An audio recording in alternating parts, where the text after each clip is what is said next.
Assalamualaikum warahmatullahi wabarakatuh. Kembali lagi dengan saya Bayu. Alhamdulillah channel ini kembali ke tangan saya. Di mana di tanggal 15 Mei yang lalu 2022 pada tahun ini channel saya dibajak. Dibajak oleh orang gak dikenal yang kemungkinan besar berwarga kenegaraan Amerika Serikat. Karena setelah dibajak itu ketahuan nih di deskripsi about dari channel saya itu berubah jadi Amerika Serikat yang sebelumnya kan Indonesia. Nah, jadi video ini mungkin saya lebih ke sharing ya, cerita tentang gimana proses dari channel saya dibajak, kapan tahunya, dan gimana proses untuk pengembaliannya. Alhamdulillah kembali. Nah, yang saya heran di sini adalah biasanya channel-channel yang dibajak itu adalah channel-channel besar yang mungkin subscribernya itu di atas 100.000 gitu. Tapi kan channel ini masih kecil ya.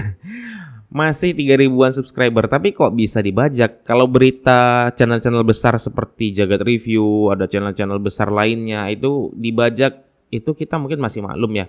Karena mungkin memang ya channelnya besar gitu, bisa dimanfaatkan subscribernya.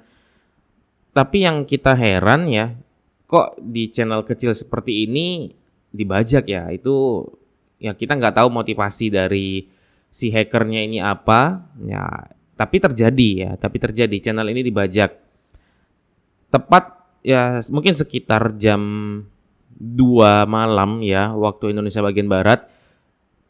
Ada notifikasi melalui email ya yang masuk ke handphone ya, karena handphone Gmailnya aktif. Lalu saya lihat di situ ada notif bahwasanya email yang saya gunakan untuk YouTube ya, channel ini itu bermasalah, perlu peninjauan seperti itu. Nah, tapi saya melihatnya tuh di sekitar jam 3 lewat. Langsung saya heran nih, kenapa nih perlu pengecekan gitu kan. Ketika itu saya langsung login nih di PC yang saya gunakan. Itu langsung berubah nama emailnya. Ternyata nama email itu berubah. Jadi bukan emailnya dibajak, YouTube-nya dibajak, terus diganti nama aja, tapi email saya juga dibajak. Ya, emailnya itu berubah menjadi, nanti saya tampilkan ya di slide ya. Pokoknya itu berubah, bukan @gmail lagi, tapi berubah sudah nama orang atau nama perusahaan seperti itu. Saya juga nggak paham ya. Intinya sampai emailnya juga dibajak. Ketika saya buka handphone untuk buka channel itu juga nggak bisa, sama sekali udah nggak bisa. Jadi di sini terkejut ya. Terkejutnya itu karena ini channel kecil gitu kan, bukan channel besar. Jadi motivasinya apa nih gitu kan? Di situ karena baru pertama kali ngalamin itu, yang pasti ya jelas itu terkejut, heran gitu kan, dan pasrah gitu. Ini ya udahlah, nggak bisa dikembalikan lagi. Ya udahlah gitu kan. Tapi akhirnya saya coba untuk sharing ke teman-teman. Beberapa grup yang saya ikutin, grup baik itu grup WhatsApp ataupun grup Facebook khususnya DaVinci Resolve Indonesia, di mana saya sering share tentang tutorial DaVinci Resolve khususnya di channel ini, sering dan dominannya itu tutorial DaVinci Resolve. Saya sharing di sana channel saya kena bajak, misalnya ada postingan yang gimana-gimana itu saya berlepas diri, itu bukan saya, itu dibajak ya. Karena ketika dibajak itu langsung live streaming Ethereum ya, mungkin sejenis kripto ataupun Bitcoin saya juga nggak paham, tapi yang jelas live streaming Ethereum. Nah, itu masih jalan tuh. Pada saat mulai dibajak itu udah langsung jalan, udah langsung terus berjalan sampai di akhirnya berhentinya itu ketika saya lapor ke YouTube. Nah, gimana cara saya lapor ke YouTube? Itu berdasarkan saran dari teman-teman. Ya, baik itu teman-teman dari grup DaVinci Resolve Indonesia dan grup teman-teman yang lain. Di situ saya diarahkan, udah jangan panik, jangan khawatir. Itu insya Allah bisa balik gitu kan. Itu insya Allah bisa balik. Yang penting kita bisa melengkapi data-datanya. Di situ saya mulai ngikutin arahan-arahan tersebut ya. Katanya, ya ini cara yang pertama nih. Ya, saya juga dapat masukan ya dari beberapa orang. Coba lapor melalui Twitter gitu kan. Nah, saya bingung nih karena saya nggak punya Twitter. Saya nggak punya Twitter dan akhirnya harus daftar ya. Saya harus daftar Twitter, membuat akun Twitter. Nah, kenapa dari Twitter? Katanya karena kalau kita menghubungi tim YouTube ya, kalau melalui email itu lama dibales. Ya, mungkin mereka nggak terlalu aktif mungkin ya. Nah, tapi kalau di Twitter itu bisa langsung aktif, mungkin standby seperti itu kan. Di sekitar jam 9 pagi saya langsung daftar Twitter. Nah, jadi kejadiannya itu di jam 2 saya dibajak, terus saya sharing ke teman-teman dan akhirnya saya memutuskan buat Twitter di jam 9 pagi lebih kurang waktu Indonesia bagian barat. Di situ saya daftar Twitter, lalu sesuai arahan saya buat sebuah postingan di Twitter ya seperti ini saya tampilkan ya gimana kalimat yang saya buat di Twitter tentunya dengan bahasa Inggris ya, tentunya dengan bahasa Inggris dan saya mention tim YouTube ya, akun dari tim YouTube akun Twitternya. Nah, saya mention dan arahan dari teman-teman itu kalau bisa banyak yang retweet biar cepat dibaca oleh si tim YouTube. Akhirnya saya minta teman-teman yang punya Twitter enggak gitu kan? Ya karena saya nggak pernah main Twitter nih. Nah, jadi akhirnya saya share ke teman-teman, nih tolong nih di retweet gitu kan. Alhamdulillah baru 2 yang retweet itu langsung ada tanggapan dari tim YouTube. Itu langsung dibales ya. Kami akan mengirimkan Anda pesan melalui direct message atau DM.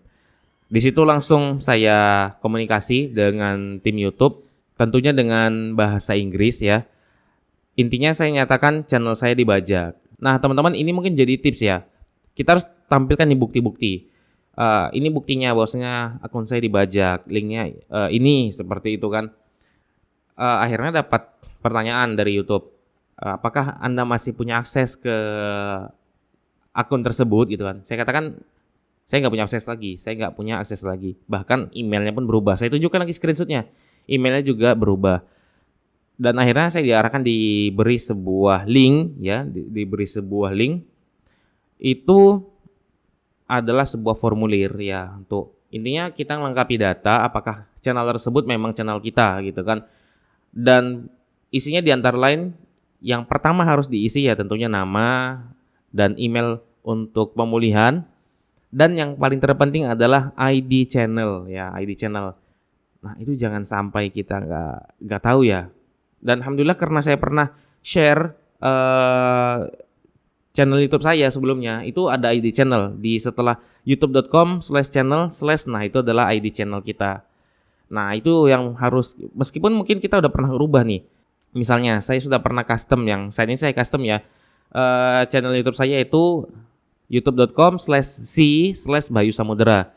Nah, itu nggak berguna untuk formulir ini. Yang diminta itu adalah ID channel yang hurufnya acak, antara huruf, angka, dan semisalnya itu acak. Dan karena saya pernah share channel ke beberapa teman gitu kan, akhirnya saya jumpa nih ID channel saya. Saya nggak bisa lihat lagi karena udah nggak punya akses kan gitu kan. Akhirnya saya ketemu dan saya isi data-data semuanya. Akhirnya saya kirim lagi, submit formulir itu. Dan kalau dari cerita teman-teman ya, kalau channel kecil itu biasanya lama ditanggapin oleh YouTube ya. Kalau channel besar itu yang mungkin di atas 100.000 itu langsung cepat tanggapan YouTube. Tapi alhamdulillah Allah kasih pertolongan. Di hari itu juga, di tanggal 15 itu juga channel langsung kembali. Nah, setelah kembali ya, saya langsung akses tuh dari handphone. Ketika saya akses, channelnya dibajak lagi. Baru diakses dibajak lagi. Mungkin saya sarankan bagi teman-teman itu jangan langsung dari handphone. Itu gunakan PC, laptop, intinya tampilan desktop. Ketika ngisi formulir dan semisalnya. Ketika channel kita sudah kembali, jangan langsung akses dari handphone. Nah, ya saya nggak tahu ya, mungkin karena tampilan yang terbatas atau mungkin ada hal-hal yang lain. Intinya ketika saya buka langsung recovery email dari smartphone, itu langsung dibajak lagi. Dan akhirnya saya harus ngelapor lagi ke YouTube dengan orang yang sama. Saya recovery email melalui handphone, langsung dibajak lagi. Padahal sudah balik emailnya nih, tapi langsung berubah lagi pada saat itu. Langsung saya lapor lagi dan akhirnya kembali. Dan alhamdulillah sekarang ini udah kembali channelnya. Jadi pelajaran yang bisa diambil bagi teman-teman, sebenarnya sebelumnya saya udah aktifkan verifikasi 2 langkah. Tapi memang mungkin hackernya ini jago ya, ataupun gimana, bisa ditembusnya nih verifikasi 2 langkah dari channel saya. Nah, jadi bagi teman-teman yang belum aktifkan verifikasi 2 langkah itu bisa diaktifkan mulai dari sekarang.